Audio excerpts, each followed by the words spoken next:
Maxime est un garçon comme les autres. À le voir, rien d'étonnant.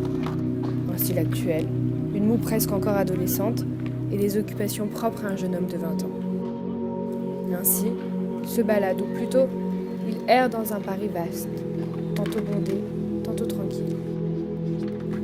Jusqu'ici, rien de surprenant, mais Maxime est spécial. Il est différent, et malgré les apparences, est totalement détaché de cette société. En effet, Maxime est sourd, depuis toujours. Mais il a appris à ne pas montrer sa différence, qu'il subit pourtant au quotidien. Tout est différent. Imaginez, un Paris sans bruit, sans voix, sans bruit de métro, sans celui des oiseaux, ni même du Parisien pressé que vous dérangez dans sa lancée et qui vous le rappelle si poli. Ainsi, il subit en permanence cet handicap que personne ne voit. Il ne compte pas s'insérer dans cette société entendante pour autant. Non appareillé, il préfère observer, penser sans prêter attention à la masse ambiante qui ne fait que finalement le déranger dans ses pensées, dans sa lancée et dans le monde qui lui est propre, puisqu'il est le seul à le percevoir ainsi. Dans un Paris qu'on ne pourrait imaginer sans bruit, voilà le triste portrait d'une victime comme une autre d'un handicap qui semble, ailleurs, déconnecté.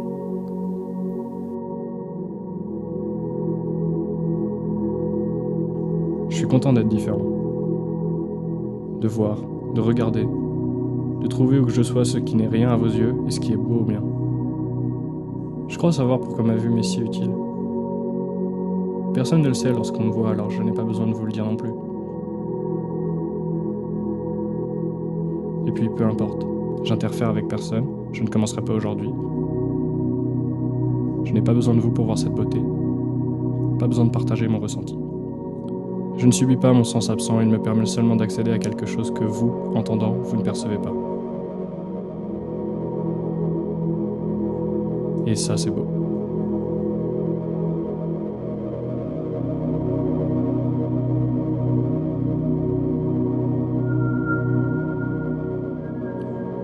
Moi, c'est Max. Je suis de Paris et c'est depuis toujours mon terrain de jeu, où j'erre seul et sans but. Parce que je suis différent. Enfin non, je ne suis pas différent, mais moi je vois les choses autrement. J'aime observer autour de moi, voir des détails, des choses que personne ne prend le temps de regarder, parce qu'ils sont happés par d'autres informations.